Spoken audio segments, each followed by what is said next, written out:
special night for this guy. He is recording his album tonight, you guys. So we need to hear you loud and proud when you're laughing and applauding. It's gonna be great. Sound guy, make sure you press record. And you guys, big round of applause. Give it up for Sterling Scott, everybody.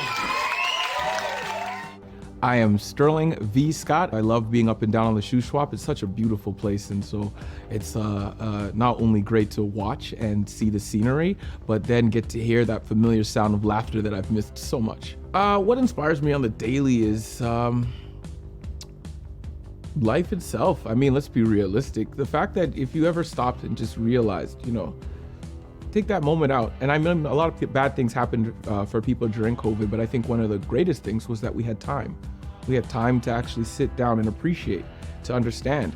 I mean, with comedy, as much as I loved it, I was on the road all the time. It became a job. It was just what I did. But with COVID, I had the time to sit back and actually appreciate what it was. And what inspires me about that is that comedy is something that evokes an emotion that brings a community together. And so every time we're in a room, every time we're telling a joke, and every time we're hearing a laugh, that's community, that's togetherness, and that's what we are. We are community people, human beings. We need to be together. And when we are together, the love that we feel and the laughter that we share is an amazing thing. And I mean, if that doesn't lead to some kind of inspiration, I don't know what will. So I'm so happy to be a part of this festival because they're doing everything they can just so that they can make the people laugh. And I'm gonna do everything I can to follow suit.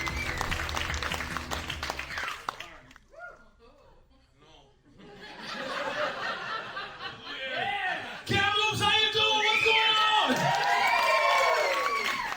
Thank you guys for coming down. I decided to record my album here with you guys because you guys are lunatics. This is comedy in a pandemic. And this is my style, man. Shout out to the people driving home drunk drivers, because the guy that runs this festival picked me out of an alley in Chase. And it's not a joke.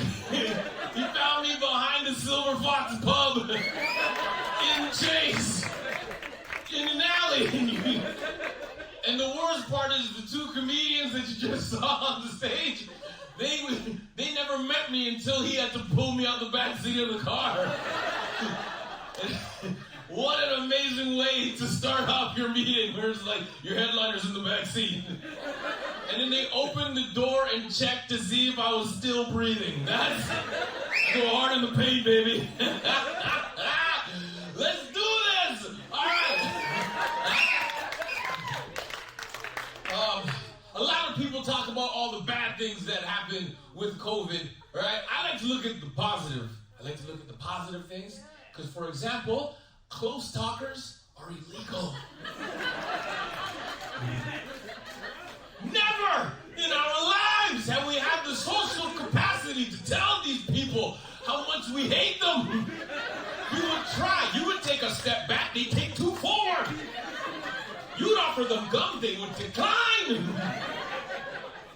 These people are now illegal. Now they take two steps, you're like, you're going to jail. That's it.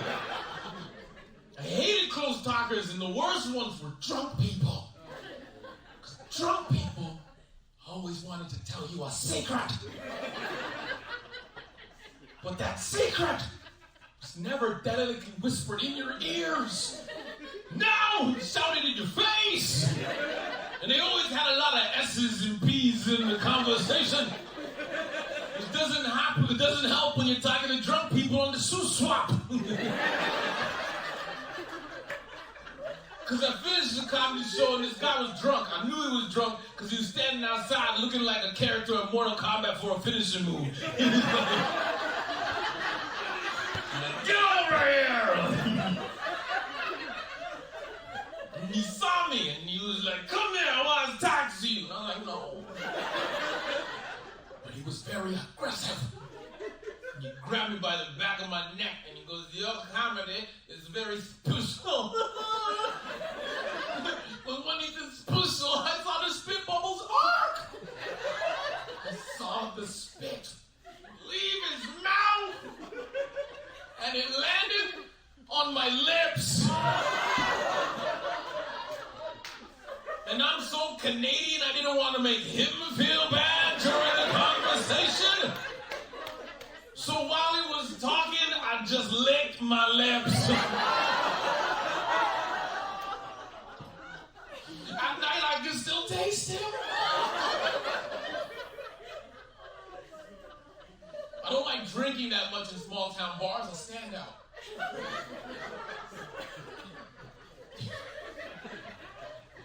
And every time it happens to me when I go to a small town bar, some guys think I'm there to steal their imaginary girlfriends. Sometimes racism plays in your favor. I know what I look like. I look like someone that is capable of throwing down.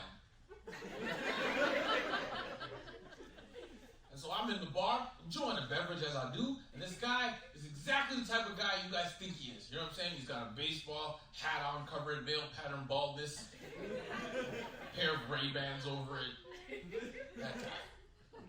And so I'm sitting in the bar having a drink. This guy's gonna bump me with his shoulder and then try to make it look like I'm the one starting the fight. He literally runs into me and goes, "Oh, what's going on, bro? You can see him now, can't you? What's going on, bro? No, I'm chapped, bro. Chapped. You wanna go? You wanna go?" Now, ladies and gentlemen, I'm 38 years old. I got no time to be fighting over some small ego person. I don't have time for that. But I was born and raised in Scarborough, Ontario. And I'll be damned if I let him talk to me like that. I looked him dead in the face. I was like, "Listen to me. I'm sick of this. This is what's gonna happen next. See, I'm gonna go to my car, and all I'm saying is you better not be here when I get back." And then I went to my car, and I drove home.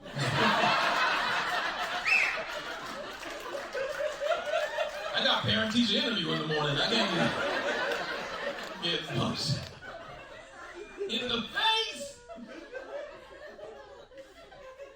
COVID made me a better person. COVID taught me that I can actually cook. I can clean. I'm ready to be a wife. I'm ready, but if there's a strong, independent woman out there, let's do it.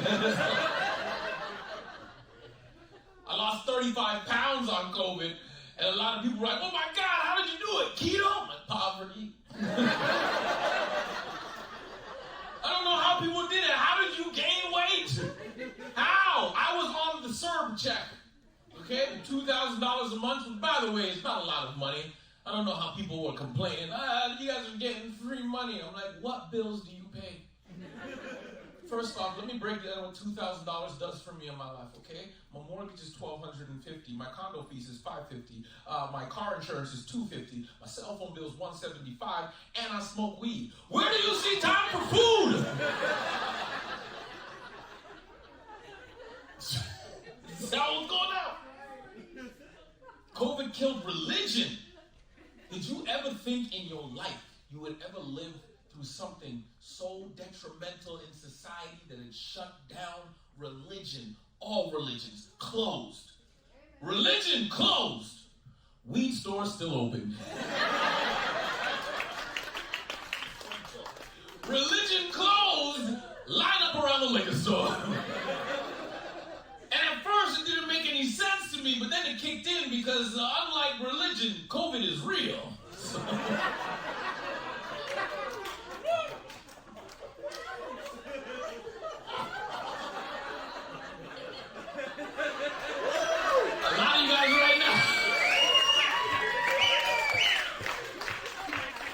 In here right now, we're like, they're gonna strike him down right in this place. He going to hell. Not with COVID, I'm not.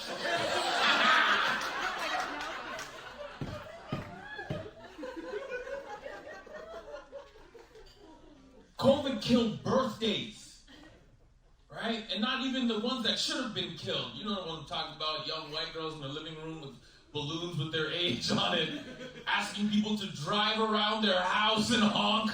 How sad was that? I'm not talking about those birthdays. I'm talking about the traditions that we had. Remember, in 2019, when it was your birthday, what would happen is a bunch of your loved ones would get really close together. And they would sit in a semicircle, and somebody would bring out a cake. that cake with a candle symbolizing your age. And what did you do to that cake? When the cake came to you, you went. Sometimes you even had a helper. And then when you were done, you ate it. In 2020, that is a crime. Each slice is a little biological weapon. It's just, you can't do that anymore. I think if you do it, that's attempted murder. In 2020, if somebody blew on my cake, it'd be my last birthday. That's what the hell it is. COVID killed candy. Good, fun candy. Remember Rim Pops? This giant piece of whatever the hell it was. And you would just suck on it. There was no wrapper, no cover. You just put it back in your pocket. Give it to a loved one. Remember Jawbreakers? How amazing Jawbreakers were. You can't give a child a Jawbreaker right now. You'll kill him. A Jawbreaker, we used to just suck on it for the whole day. Then you go to recess and you give it to your friend, trying to get to the next color. And then it's suck. And 6 months later, you finish it. We can't do that anymore. This young lady's like, what? You never did that with Jawbreakers? Pre-COVID, you should not be sharing your candy like that. Well, obviously, you did not have a good time as a child. Because this entire crowd reminisced with me. And Karen tried to shut it down. Nurse, as a nurse, don't share your candy.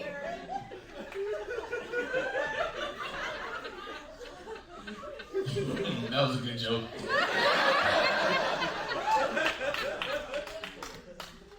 Everything I say in my head is hilarious. And then when I say it out loud, I get in trouble. Like what? Look. I got yelled at in an airport by a lady who was asking people to sponsor children. You know how difficult that is? Here's how it went down. This lady saw me in the airport and she thought she had a mark. She stopped me and she was, "Excuse me, sir. Would you like to sponsor an African child?" I'm like, "No." And she was shocked. She was like, "What?" I was like, "You want me to make monthly payments to a black child I'm never gonna meet?" Sounds like child support. Not doing it. Not doing it. You see? You got it. It's just a silly joke. It's a silly little joke. You can see how funny and silly that was. This lady did not hee-hee and ha-ha with me the way you all are doing right now. She was furious. And she started shouting at me in the airport, "Why don't you want to help your own people?" And I was like, "Because if I take him and sponsor him, they're going to send me a little picture. And I'm going to put that picture on my fridge. And it's just going to look like my own kid. People are going to come to my house and look at me and look in the fridge and be like, "Get your kid a better shirt!" They're going to think that's what I do. I just fly out to third world countries, make love to women, come back to Canada, watch commercials like, "There he is right there. There he is right there. That's my boy." I'm going to put him through college, but only for the price of a cup of coffee a day.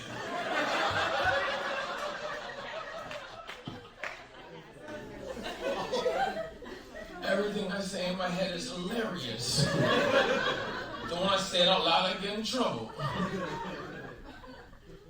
I was in a relationship with a very lovely young lady, and we got into an argument because she thought that I was making the sex feel like a job.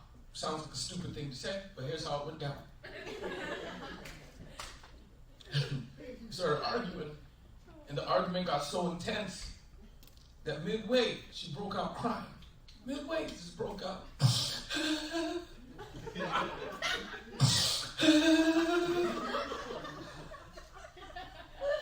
You make sex feel like a job. Like it. Like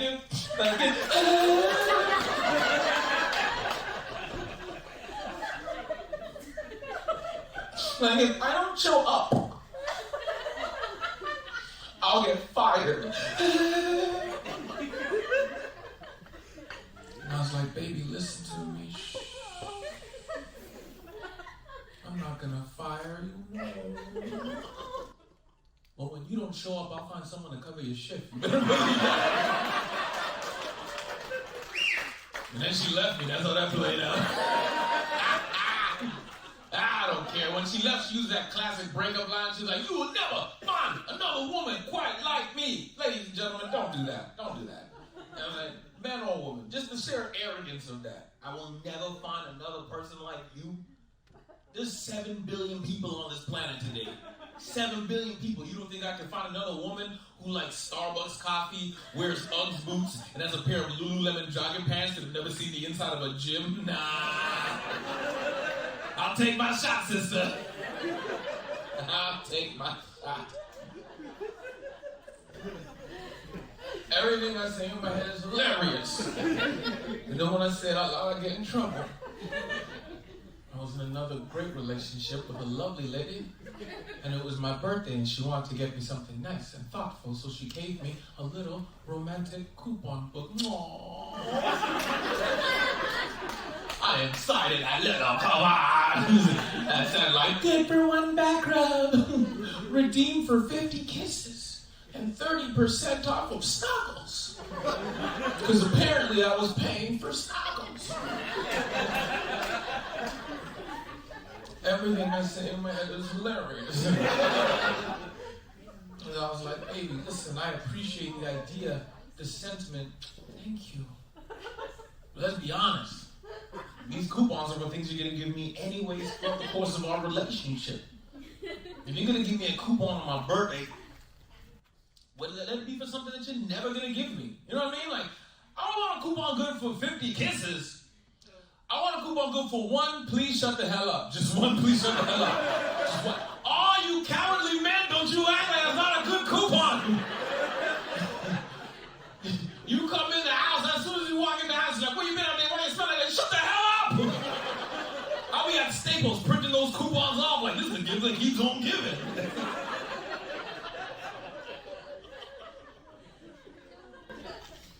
And she left me.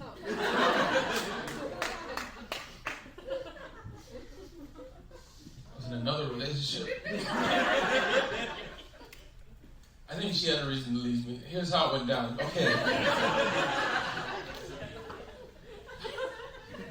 Okay, so like I peed my girl's bed with her in it. Let me explain. Cause here, listen.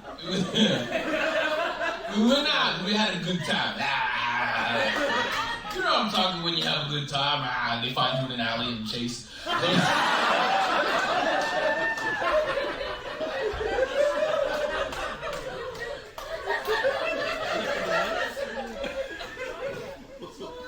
had a good time, okay?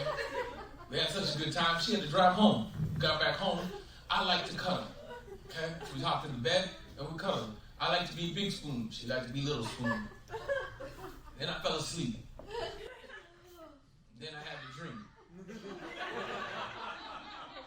Every man laughing right now has had this dream. Because it starts the same way for all of us. We wake up and we go to the bathroom. We walk down our hallway, we open our door, we turn on the lights, we see the light in our dream. We look at the toilet and then we pee. But that's when it starts to get strange because you don't hear the pee. But you suddenly feel very warm. Immediately I was wakened by vicious punches to the face. Because I had peed on her back. She was punching me in the face. I was like, calm down, people pay extra for this.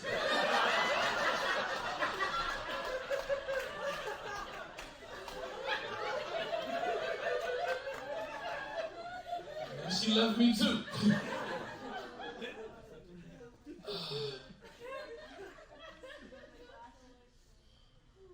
Had another rough one, man. I tried to be romantic. I was in high school. See, ladies, you have to understand, if you ever meet a man in his mid-30s who says he hates women, a 16-year-old girl broke his heart many years ago and he never recovered from it. Here's my story. As I told you guys earlier, I'm 38 years old. I grew up in the 90s, and the 90s R&B music was my jam. And in the 90s, if you wanted to serenade a woman, you had to sing in the rain. That was the thing, you know what I mean? And you watching Usher and you'd be like, oh, you'd be like, yeah. So the girl I was dating at the time, we were having a rough patch. So I checked the weather. It was gonna rain. It's like, it's my time. See, because when you're young and in love, you think you can do things that you're not capable of. And one of those things is singing. I can't sing. But my heart told me to do it. And so I studied. Because remember when you were a kid in high school, remember having a song? Every relationship you were in, you had to have your song. Ours was Monica, Angel of mine. Yeah. So I came in the cafeteria in front of everybody, and I was doing exactly how they do in the R&B videos. You gotta be aggressive, but then sensitive, you gotta show love. So I walked in the caf, and I was like, you and me need to talk right now. She's like, it's raining. And I was like, exactly. Kicked open the cafeteria door, stood in the rain, I looked in the eye, and I was like, when I first saw you, I already knew that there was something inside of you. Something I thought that I would never find. And then she left me. She closed the door and went back to lunch. The R&B videos are a lie.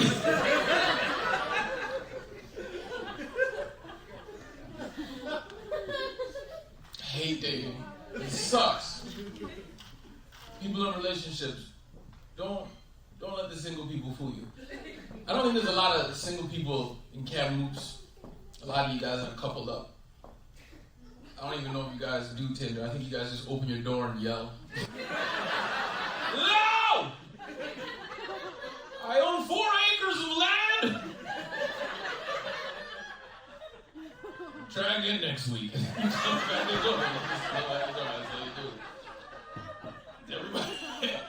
Everybody's coupled up or ugly. So that's how it goes. And if you didn't laugh at that, you're probably ugly. So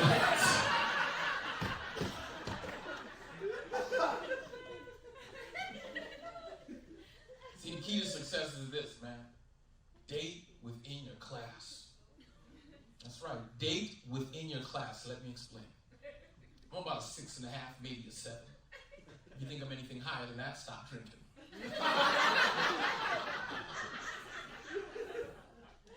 And now with my 6.5, maybe a 7 face, I can possibly get a girl who's an 8. Now a lot of you guys are like, what? That's amazing. No, it's not. Because in all relationships, eventually you will get into a fight. And with my 6.5, maybe a 7 face gets into a fight with this 8 face, she's gonna go to her girlfriends. Yeah. Did you guys know that that's what happens when you fight? Your lady goes off to her girlfriends and they come around her in a little semicircle of love. And they'll look at that 6.5, look at that 8, and they'll say to her, you can find yourself a better man. And she can. If you're a 6.5, maybe a 7, and you're dating a 4, and that same argument happens, her girls will still come around in that little semicircle of love, but they'll look her in the eye and be like, you better work that stuff out.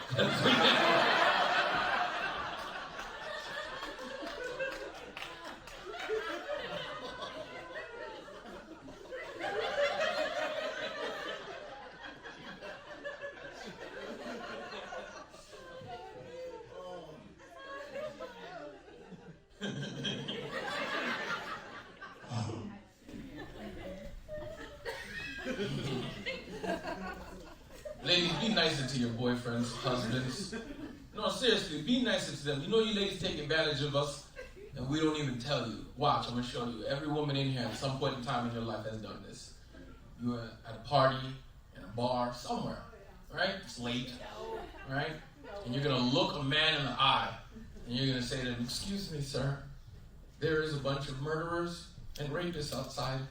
Can you please walk me to my car?" And that man, no weapons, and no kind of training, will look you back in the eye and go, "Yeah."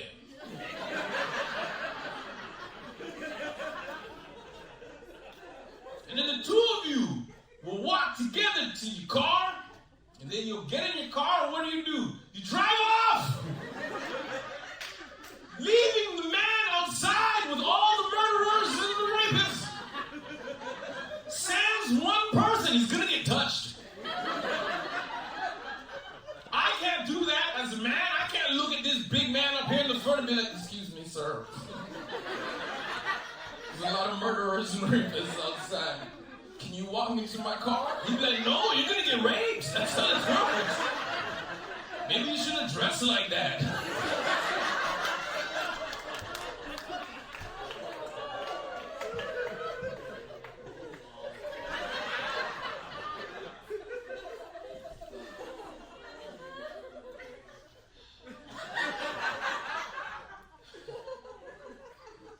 I hate dating. I went on a lovely date with a nice lady, but she was very into her astrological signs. Yeah, she's one of those people. And she was adamant about it. She was like, "The star you're born under determines your personality."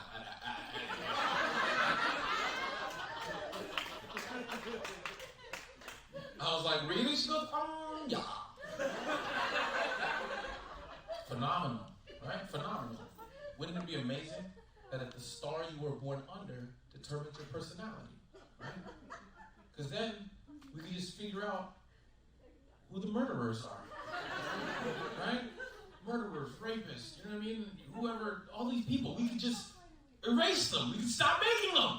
And then we can usher in a generation of all the greatest human beings we've ever had. Like, ladies, you ever date a guy who's like good-looking, rich, great sense of humor, lives in Kamloops, and only wants to make love to you? Yeah. Look, you couldn't clap because your man ain't 3 out of 5 of the damn things he just said. And gentlemen, what about you? What about you, gentlemen? You're gonna be on a first date, and the lady you're with picks up the check and then makes love to you that night? What star is that? Don't you hold back on me, you cowardly men. If that star was real, we'd follow that star like 3 wise men in a desert, bearing gifts of like Magnum condoms, singing Christmas carols like, "I come before you, pa-ra-pa-pam-pam. I bring these gifts for you so that I can come. Can I get some?"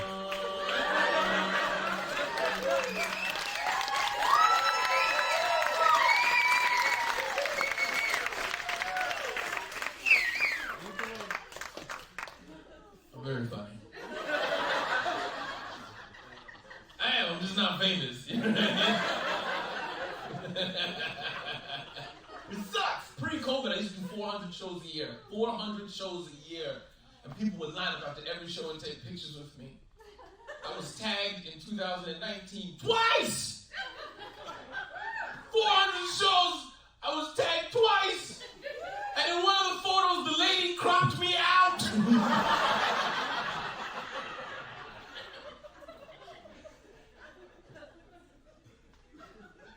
I have 3 kids and I'm single.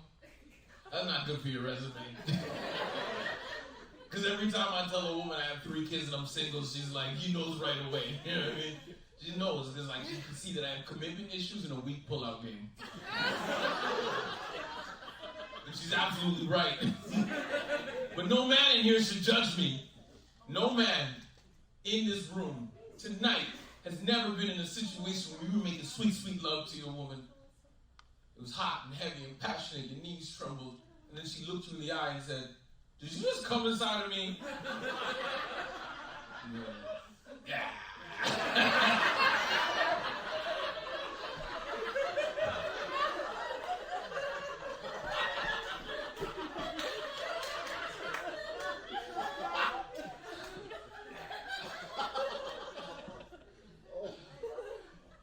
It's really hard not to laugh at my own stupid jokes. And you guys are wondering, why is he holding his laughter? It's because I'm recording an album, and I don't want 30 minutes of it to be me talking and laughing at my own jokes.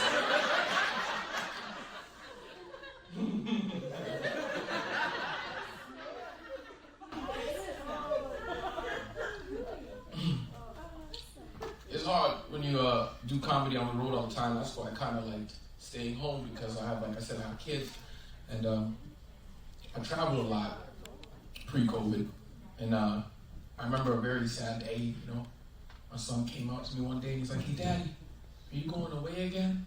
And I said, "Yeah." And he's like, "Can I walk you to the car?" I said, "Yeah." He's just a little guy, only 3. And I'm holding his hand and he's looking up at me and he's asking questions. And he's like, "Hey, Daddy, who is your bestest best friend?" I was like, damn, that's a deep question. You ever think about that?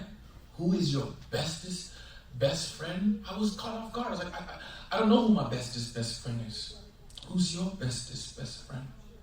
And he looks up at me and he goes, "Me and you, Daddy. Me and you."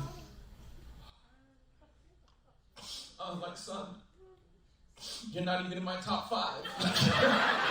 You're a terrible friend. You can't drink, you can't drive. Shut up. You're not my friend."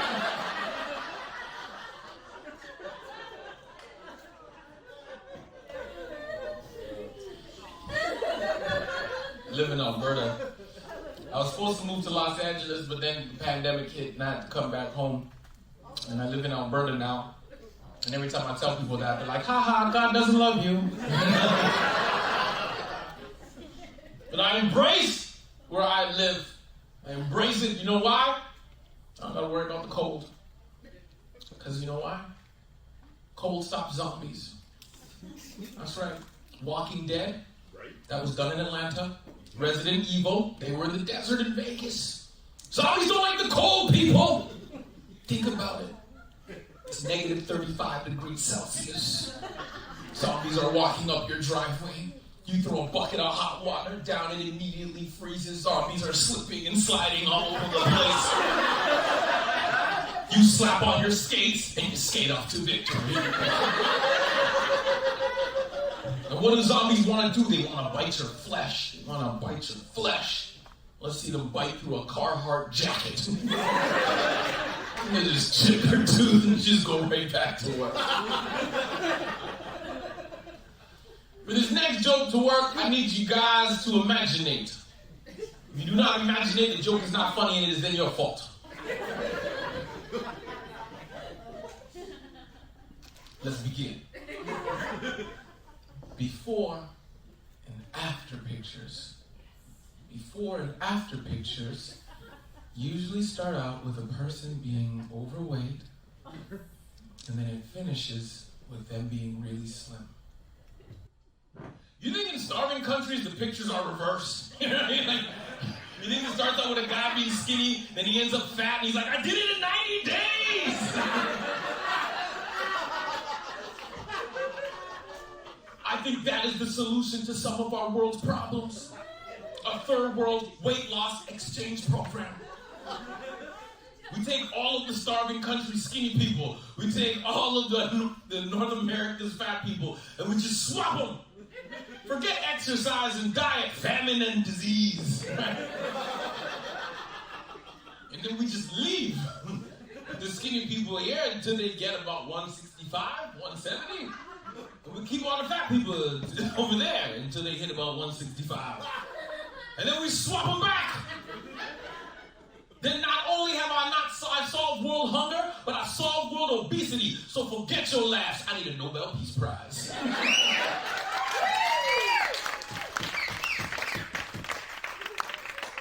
Thank you for imagining. I love this comedy game. I love it. I'll tell you guys a true story that happened to me.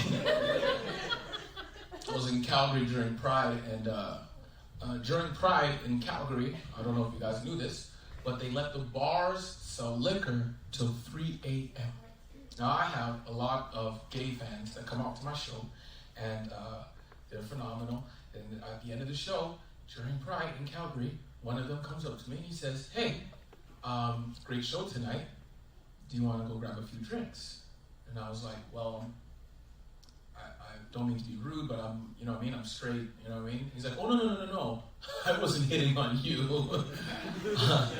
You're a 6.5, babe, you're 7, I'm an 8.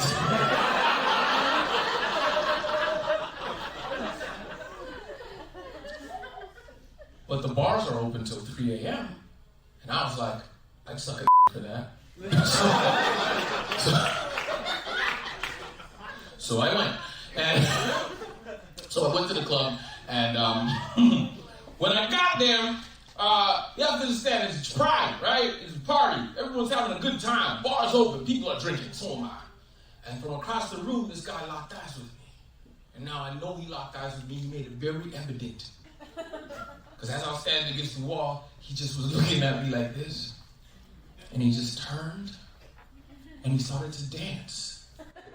It was magnificent. He was dancing and parting the crowd like he was Moses, and it was the gay sea. It was beautiful.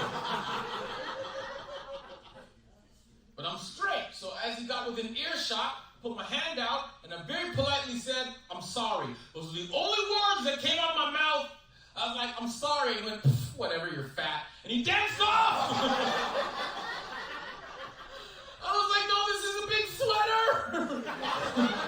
I knew Keo. I wanted him back. What kind of trickery was this? Then I look over to my left, and the comedian that I come with was also a straight male. And he is being grinded on face to face with another guy for a very long time. After what seems like an extremely long amount of time, the guy leaves. And the comedian walks over to me and he goes, "It took me 2.5 songs to let that guy know I wasn't gay." I was like, "No, you were gay for 2.5 songs. That's what just happened right there. That's your man. Change your Facebook status, put it to complicated. I don't care."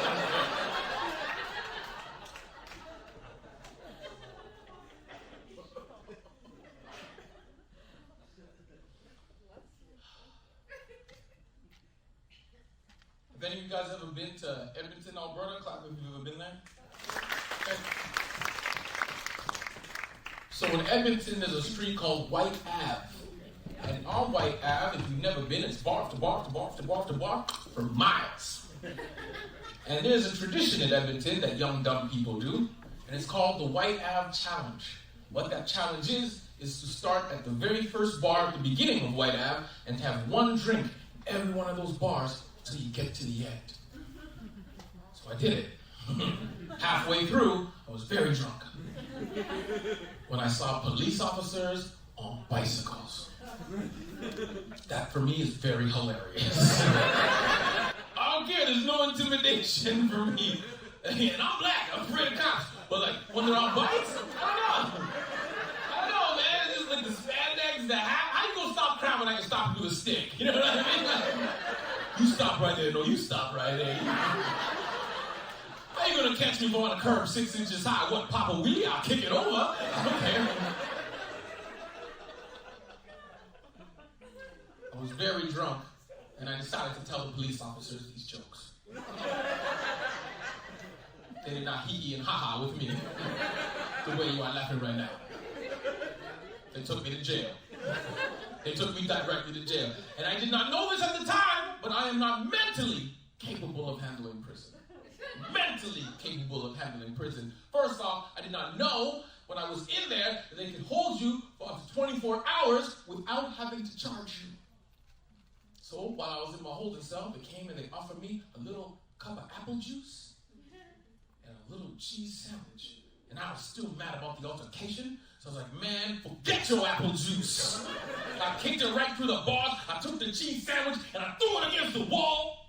I didn't know I was going to be in there for 24 hours. After 8 hours, I was looking at the cheese sandwich like, it's not so bad, you know. That's a cheese sandwich, it just got Gouda, I should eat it. And then you're holding, so all you have is a metal bed and a metal toilet. Now I'm still trying to maintain my gangster. So I was like, man, forget this metal bed. I'm not sleeping on nothing. But I didn't know I was going to be in there for 24 hours. After 15 hours of standing up, I was looking at the metal bed like, it's not so bad, you know? You put toilet paper down, it feels like a comforter. 24 hours and I was mentally broken. 24 hours. What if I didn't do Fed time? Real time. 25 years. I'd be in the jail on my first day like, hey! Let me make this clear! There will be no butt sex happening up in here! 24 hours later, I'll be like, it's not so bad.